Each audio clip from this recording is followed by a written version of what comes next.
Two of the most powerful beings in the universe stopped being two separate people. Not for a minute, not for a dance, or a Patara earring swap. Permanently. The ego of a prince who spent his entire life refusing to be second. The heart of a man who never once needed a throne to know who he was. Those two forces didn't just merge into a fighter, they merged into a contradiction that the Dragon Ball universe was never designed to contain. And here's what most people skip entirely when they imagine this scenario. The question is never just, how strong would they be? The question is, what happens to everything else when something that strong stops being temporary? Gogeta at full power already dismantled Broly in a way no individual Z fighter could even approach. Vegito pushed fused Zamasu so far that a god fusion started physically unraveling at the seams. Those were time-limited events. Pressure valves. They ended before the world had to adjust. Now imagine that pressure valve gets welded shut. The first thing that breaks is not an enemy. The first thing that breaks is the identity holding the fusion together. Vegeta's psychology is not built for permanent merger. That is not an insult. It is architecture. His entire warrior's identity is structured around individual achievement, individual pride, individual proof. The Saiyan prince did not survive Frieza's genocide, did not claw back from Majin possession, did not stand at Goku's side on Earth just to dissolve into someone else forever. Every step of Vegeta's arc is about becoming something on his own terms. Permanent fusion doesn't complete that arc, it erases it. And Goku's psychology creates a different but equally serious fracture point. Goku exists to grow, to find the next challenge, to push limits through individual mastery and instinct. His Ultra Instinct didn't come from fusion. It came from him alone at the edge of death, forcing his body to evolve. Take away that individual growth engine, and you don't get a stronger Goku. You get a version of Goku who has no more mountain to climb because he already became the mountain. So the permanent fusion doesn't just produce a warrior, it produces a psychological cage. Now let's talk about what the Dragon Ball world actually does with this. The Z fighters don't just lose two people, they lose the entire strategic architecture they were built around. Gohan loses his father, not to death, to merger. That grief has no closure, no grave, no resurrection wish. Bulma loses the man she chose to have a child with. Trunks loses a father who technically still exists but isn't his father anymore. Chi loses her husband into a being that doesn't have a husband's name. These are not small emotional ripples. In Dragon Ball, emotional bonds are power sources. The people left behind don't just mourn, they stop functioning as they did before, and that destabilizes Earth's entire defense network in ways a direct villain attack never could. Then there's Whis. Then there's Beerus. A permanent fusion of that magnitude sitting on Earth is not a comfort to the gods. It's a problem. Beerus doesn't maintain peace because he likes mortals. He maintains balance because imbalance threatens his own position. A permanent Vegito or Gogeta operating without a reset button is an entity Beerus can no longer casually dismiss. That changes the political relationship between Universe 7's mortal tier and its divine tier immediately. Whis would be watching, calculating, reporting. The Grand Priest would eventually hear about it. The Tournament of Power changes shape entirely in this version of the timeline. Because you don't send one permanent fusion into a tournament designed around team dynamics and expect the rules to hold. And then there's the fused being itself, navigating all of this. Vegito in canon already showed signs of overconfidence bordering on recklessness against Zamasu. He played. He dragged out the fight. He pushed the time limit without caring. Now give that energy a permanent body and remove the countdown. The strategic pressure that made Vegito sharp disappears. When you have infinite time, you stop treating every second like it matters. And Gogeta is slightly different but equally dangerous in a different direction. Gogeta fights clean. Gogeta ends things fast. But Gogeta is also fusion dance dependent. The permanent version would carry Gogeta's combat efficiency without Gogeta's emotional restraint, because Gogeta's restraint partially comes from knowing he has limited time. Take that away and the calculus shifts. So the permanent fusion is not twice as effective as either individual fighter. It is more powerful in raw output, but it is less stable as a decision-making entity over time.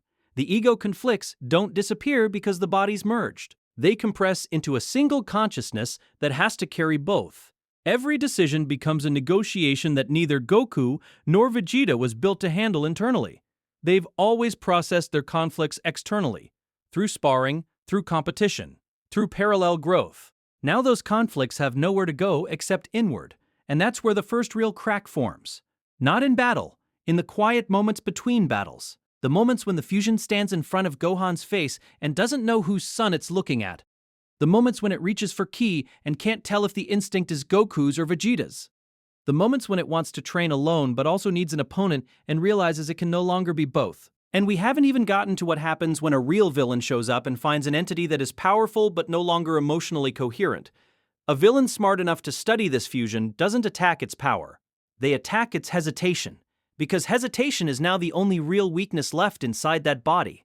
Every enemy Goku and Vegeta ever faced learned one thing quickly. These two fight better when they're competing with each other than when they're cooperating. That rivalry was never a flaw. It was a fuel system.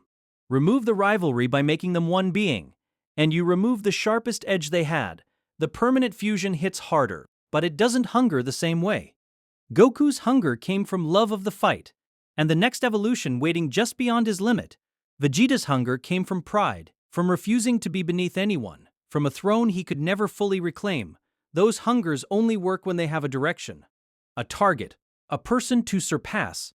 The permanent fusion has no one left to surpass because it already surpassed both of them. So the drive goes quiet, and in Dragon Ball, a warrior whose drive goes quiet is already losing. Now a villain enters this world knowing that. Not Frieza. Frieza is too proud to think strategically about psychology. But someone like the version of Zamasu who spent time studying mortal behavior before acting, or a future enemy engineered specifically in response to fusion tier power. They don't fight the fusion head-on in round 1. They target the people the fusion still technically loves but can no longer cleanly protect. Gohan, Pan, Trunks, Bulma, Chi-Chi. The fusion feels attachment to all of them but cannot sort whose grief belongs to which half. And that paralysis in an emotional emergency is more dangerous than any power gap. Because Dragon Ball's biggest turning points were never decided by the strongest fighter in the room. They were decided by the fighter who wanted something badly enough to break their own ceiling. Goku going Super Saiyan the first time wasn't a power upgrade. It was Krillin's death made into energy. Vegeta allowing Gohan and Piccolo to fight Frieza wasn't tactics. It was a dying man's only act of trust. Those moments require individuals. They require people with specific attachments and specific losses. The permanent fusion can feel those losses but cannot weaponize them the same way. It is too large to be broken open by one grief, and too merged to direct that grief cleanly. So against a villain willing to be patient and cruel, the fusion's emotional architecture becomes the battlefield. And now Beerus has to make a decision he never wanted to make. Because a permanent entity of this power existing on Earth without a kill switch is a governance problem. Beerus destroyed planets for less. He's destroyed civilizations for disrupting universal balance. A mortal fusion that cannot be undone and sits outside the normal power hierarchy of Universe 7 is not something he ignores. The conversation between Beerus and Whis about this would be the most dangerous diplomatic moment Earth has ever not known about, and if the Grand Priest hears about it before Zeno does, the situation moves faster than anyone on Earth can react. Zeno doesn't understand power in the way fighters do. Zeno just erases what he finds disruptive. A permanent fusion that starts behaving unpredictably because of its internal psychological fracture is exactly the kind of thing that catches Zeno's attention for the wrong reasons. So the fusion doesn't just risk destroying itself. It risks pulling divine-level attention down onto everyone around it. Earth doesn't become safer. Earth becomes the most watched and most exposed planet in Universe 7. Every faction with enough intelligence to track power signatures starts building contingencies, and the fusion is only one entity. It cannot be in two places when two crises happen simultaneously. Before, Goku and Vegeta split threats. One draws fire, one closes the gap. One buys time while the other recovers. That tactical architecture disappears completely, and no amount of raw power compensates for the loss of that flexibility. Because Dragon Ball at its highest level was never just about who hits hardest. It was about which fighter could survive long enough to find the next breakthrough. Goku's greatest moments came when he was broken, cornered, outmatched, and somehow still moving. Vegeta's greatest moments came when he had already lost everything and found one more reason to stand. The permanent fusion doesn't get those moments. It has no floor to fall to and rise from. It only has a ceiling that keeps moving further away from any real growth. And that's the final irony of this entire scenario. Two Saiyans who spent their whole lives pushing limits become a single entity that has no meaningful limits left to push. The fusion isn't the end of their story, it's the moment their story stops being a story at all. What made Goku and Vegeta matter was never the power level printed next to their name. It was the specific shape of who they were under pressure. Separately, individually, irreducibly. Merge them permanently and you don't get the best of both. You get something that is stronger than either and less meaningful than both. And in a universe where meaning is what converts grief into transformation and transformation into power, that is not an upgrade. That is the most elegant defeat Dragon Ball ever produced. Not by a villain, not by a god, by the fusion itself.